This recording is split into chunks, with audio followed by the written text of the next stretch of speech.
ആര് മരിച്ചാ നിനക്കെന്താ? ചിലപ്പോ ഒരുങ്ങാൻ നോക്കൂ.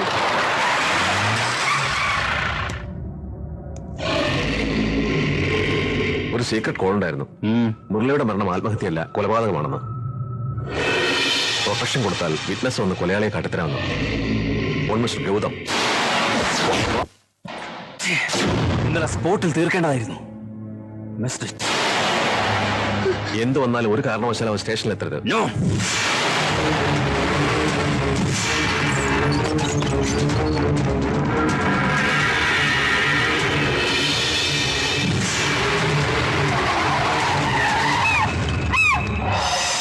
എല്ലായിടും അടിച്ചു പറക്കി അവന്മാര് മുങ്ങിരിക്കുക. ഒരു സാക്ഷിയെ തട്ടിയപ്പോ മറ്റൊരു സാക്ഷി തിരിച്ചവന്റെ അമ്മയുടെ ഗർഭപാത്രത്തിൽ പോയി വിളിക്കാൻ പറ്റോളൂ.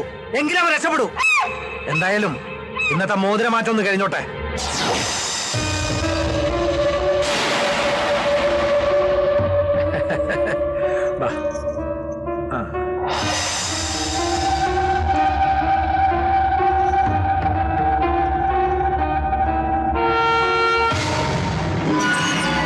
ഇതെന്തു പറ്റി? വിരലം മുറിഞ്ഞതാ. ഇതൊന്നഴിച്ചേ.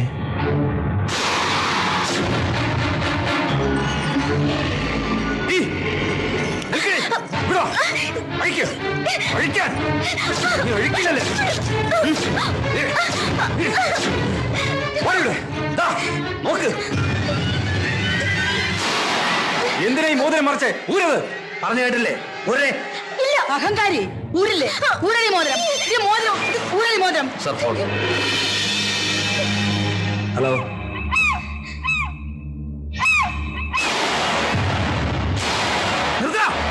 ഈ യുദ്ധത്തിൽ നീ തോൽക്കും, ഭരതൻ ജയിച്ചിരിക്കും. അന്ന് എന്നെ ക്ഷണിച്ചു വരുത്തി അപമാനിച്ചു.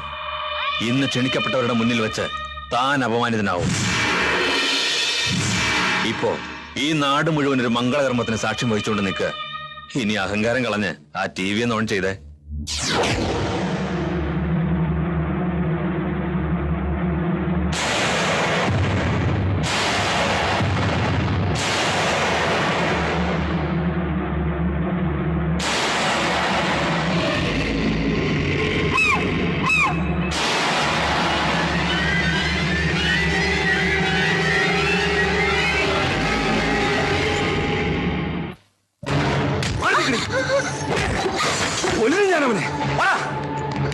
ഒരുമ്പട്ടവളെ, ഒരു ഗന്ധർവനെ കണ്ടപ്പോ തറവാടിന്റെ മാനം നീ കെടുത്തി അല്ലേ? മതി, ഇതിനെ തല്ലിക്കൊന്നാ നമ്മ തോൽക്കത്തേ ഉള്ളൂ. അവന്റെയൊക്കെ മുന്നിൽ ജയിക്കണമെങ്കിൽ നിശ്ചയിച്ച ദിവസം തന്നെ വീടിന്റെ മുറ്റത്ത് പന്തലുയരണം. ഹരീന്ദ്രന്റെ കൈ കൊണ്ട് തന്നെ നിന്റെ കഴുത്തിൽ താലി കെട്ടിക്കണം. അതുവരെങ്കിലും നീ ജീവനോടെ വേണം.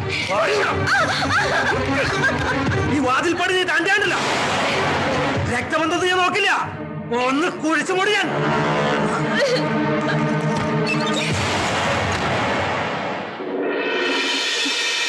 ഭൂമിക്ക് വീട്ടു തരുന്നില്ല. MLA യുടെ ആൾക്കാര് ഗൗതമിനെ തേടി നടക്കുക. ഇത്രയൊക്കെ ആയ സ്ഥിതിക്ക് ആലോചിച്ചിട്ട് ഇനി രക്ഷപ്പെടാൻ ഒറ്റ മാർഗമേ ഉള്ളൂ. കൂട്ടാത്മഹത്യായിരിക്കും. അല്ല, രണ്ടുപേരുടെയും വിവാഹം. വിവാഹോ? അതെ, ഈ നാട്ടിൽ വെച്ച് എത്രയും പെട്ടെന്ന് നമുക്കത് നടത്തണം. ഒപ്പം 16 അടിയന്തരവും. എന്ത് വിഡിത്തോണം അമ്പിയണ്ണ നീ പറയുന്നത്? പ്രോട്ടോകോൾ അനുസരിച്ച് ഞാൻ പറയുന്നത് നിങ്ങൾ കേട്ടാൽ മതി. നിനക്ക് പെണ്ണിനെ വേണമല്ലോ, എങ്കിൽ ശക്തി കൊണ്ടല്ല ബുദ്ധി കൊണ്ടേ നമുക്ക് അവളെ ഇവിടെ നിന്ന് കൊണ്ടുപോകാൻ പറ്റൂ. കേട്ടിട്ടില്ലേ, നായാട്ട് നായ്ക്കൾ തമ്മിൽ അടിച്ചപ്പോൾ നരി കാട് കയറി. നരി കാട് കയറിയ? അതെ, ഇത് ലീഡർ പഠിപ്പിച്ച ഒരു രാഷ്ട്രീയ കുതന്ത്രം. ഈ വിവാഹം ഇവിടെ വെച്ച് തന്നെ നടത്തണമെന്നുള്ളത് ഞങ്ങളുടെ ഒരു വാശിയ. തീരുമാനം കൊള്ളാം. അത് ഈ ഭരതന്റെയും കൂടെ ഒരു അഭിമാനത്തിന്റെ പ്രശ്നമാ. സാർ പറയുന്ന സ്ഥലത്ത് സാർ പറയുന്ന മുഹൂർത്തത്തിൽ രണ്ടുപേരെയും ഞങ്ങൾ കൊണ്ടുവരാം. വാക്കാ. സാർ എങ്ങനെയെങ്കിലും ഈ വിവാഹം ഒന്ന് നടത്തി തരണം. കോറോത്ത് രാഘവന്റെ കൗണ്ടവൻ തുടങ്ങിക്കഴിഞ്ഞു.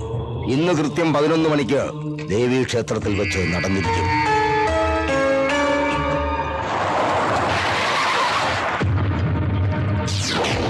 എന്താ യോസേട്ടാ? ആ ഭരതന്റെ നേതൃത്വത്തിൽ നമ്മുടെ ഭൂമിയ മോളുടെ വിവാഹത്തിന്റെ ഒരുക്കങ്ങൾ നടക്കുക അങ്ങ് പാറമേക്കാവിൽ. വിവാഹമോ?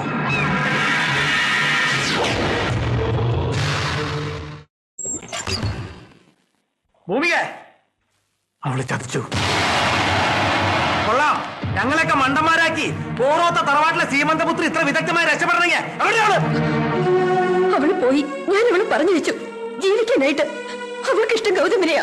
നേരിട്ടവളെ എങ്കിലേ ഞങ്ങൾക്ക് ഇഷ്ടം ഹരീന്ദ്രനാ. അവനോടൊപ്പം അവള് ജീവിക്കൂ. ക്ഷേത്രത്തില് താലികെട്ടല്ലേ നടക്കാം. മോളുടെ ശവടക്ക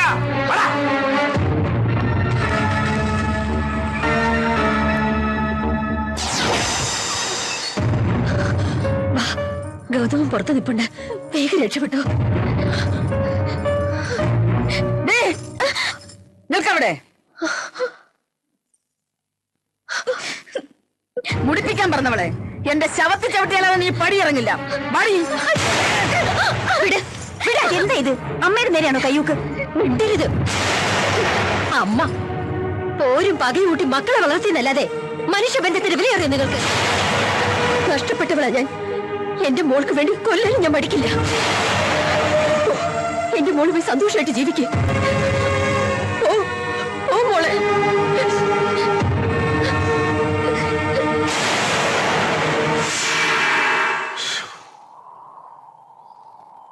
ഭരതനും രാഘവനും ഇത് നമ്മളുടെ ഒരു കളിയാണെന്ന് അറിയുന്നതിന് മുമ്പ് അവരെയും കൊണ്ട് നമ്മൾ തിരുവനന്തപുരത്തേക്ക് വണ്ടി കയറിയിരിക്കണം. അതെ അതെ, ഇല്ലെങ്കിൽ താലികെട്ടിന് പകരം തലവട്ടായിരിക്കും നടക്കുന്നുണ്ടായില്ല. ഇനിയുള്ള ഓരോ നിമിഷവും അപകടം നിറഞ്ഞതായിരിക്കും. അവരിങ്ങ് എത്താന്ന് പറഞ്ഞ സമയം കഴിഞ്ഞല്ലോ. വാ പോയി നോക്കാം. പ്രതികാരം ചെയ്യണമെങ്കിലേ അതിനൊരു ആണത്തം വേണം. നമ്മ തമ്മിലുള്ള കണക്ക് ഇവിടെ വെച്ച് തീർക്കും. ഈ വിവാഹം നടത്തുമല്ലേ? എവിടെയാ പെണ്ണ്? ഞാൻ ജീവനോടെ ഉണ്ടെങ്കിൽ ഈ വിവാഹം ഇവിടെ വെച്ച് നടന്നിരിക്കും. അത് ഭരതന്റെ ശപഥമാ. അതിൽ നീ ജീവനോടെ ഇല്ലെങ്കിലോ?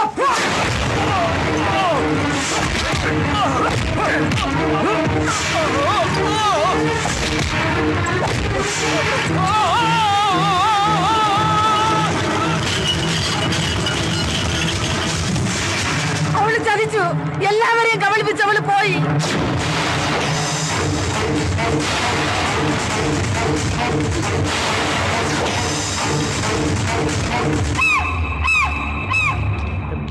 അത് അവന്മാരല്ലേ?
നീ എന്റെ പെണ്ണ, നിന്നെ ഞാൻ ആർക്കും വിട്ടുകൊടുക്കില്ല.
പോയി രക്ഷപ്പെടൂ.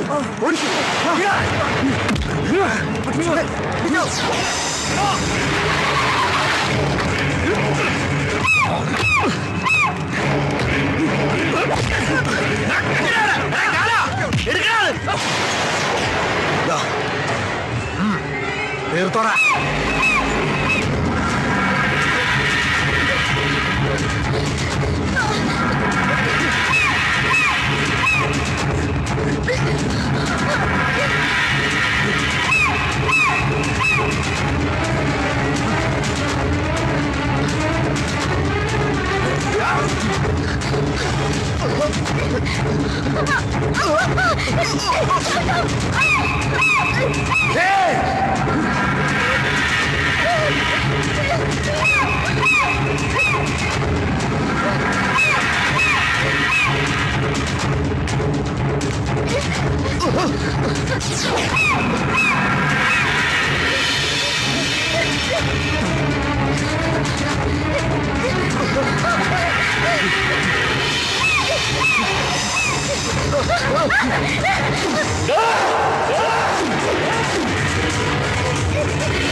സാക്ഷി വിധവയ്ക്കു മുന്നിലിരുളെന്ന സാക്ഷി മരണ വഴി യുവതയ്ക്കു സാക്ഷി കരളുരുകുന്ന